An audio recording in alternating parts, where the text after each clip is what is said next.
সম্মানিত দর্শক, আসসালামু আলাইকুম। কৃষি কথা ইউটিউব চ্যানেলে আপনাকে স্বাগতম। প্রিয় দর্শক, আজকের ভিডিওর বিষয় হচ্ছে শামুক ক্রয় করার পরে কিভাবে সংরক্ষণে রাখবেন।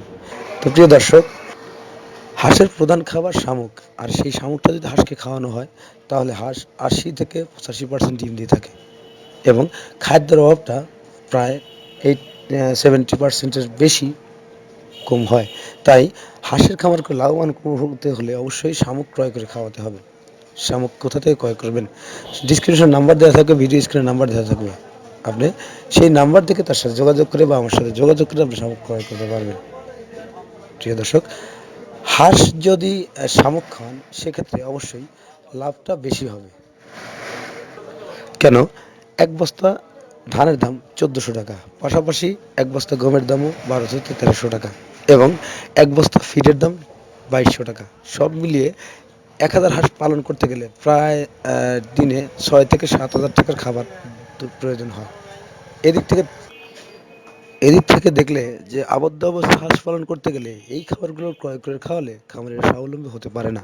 পক্ষান্তরে যদি আপনি শামুক খাওয়ান বা শামুক ক্রয় করে খাওয়ান তাহলে আপনি খাবারের সংখ্যা সেই হিসেবে 1000 হাঁসের প্রতিদিন 2000 টাকা খাবার লাগবে।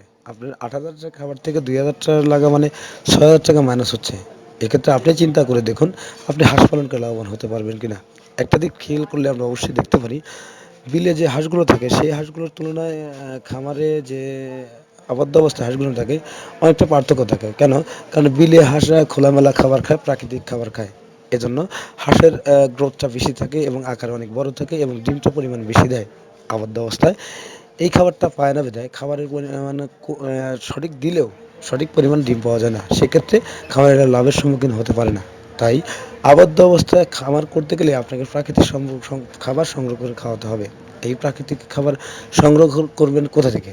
আমার নাম্বারটা ডিসক্রিপশনে দেওয়া থাকবে। আপনি সেই নাম্বারের সাথে যোগাযোগ করে আমার সাথে যোগাযোগ করে আপনারা সেখান থেকে শামুক ক্রয় করতে পারবেন। আগের তুলনায় এখন শামুকের দাম একটু বেশি হয়েছে। 220 টাকা বস্তা।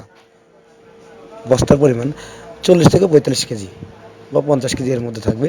তো যাদের শামুক প্রয়োজন তারা সরাসরি আমার সাথে যোগাযোগ করতে পারেন এবং শামুক ক্রয় করে শামুকগুলো হাঁসের খাওয়াতে পারবেন এবং হাঁসের এই শামুকগুলো খাওয়ালে আপনি অবশ্যই লাভবান হতে পারবেন। কেন?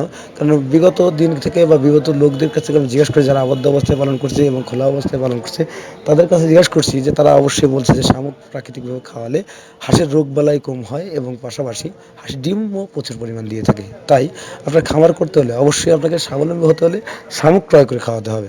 শামুক কীভাবে দিবেন? শামুক দেওয়ার নিয়মটা হচ্ছে আপনি এই শামুকগুলো যখন আপনি হাঁসের খাওয়াবেন সারাদিন খাওয়ানোর পরে রাত্রেবেলা কিছু অন্য খাবার দেবেন যে খাবারগুলো আপনি বিগত দিনগুলো দিয়ে আসছেন। এদিকে অবশ্যই নজর দেবেন। আর দ্বিতীয় কথা হচ্ছে শামুকটা যেভাবে নেওয়ার পরে রাখবেন, আপনি যেখানে শামুকটা রাখবেন সেখানে অবশ্যই কিছু ডালপালা বা অন্য অন্য তাল গাছের ডাগর এবং নারকেল গাছের বাগড়ে এগুলো ফেলে রাখতে হবে যাতে শামুক ওইগুলো ধরে থাকতে পারে। তাহলে খামার করুন, দেশ গড়ুন, এই প্রত্যাশা নিয়ে আজকের প্রতিবেদন এখানেই সমাপ্ত করি। ভালো থাকেন, সুস্থ থাকেন। আল্লাহ হাফেজ।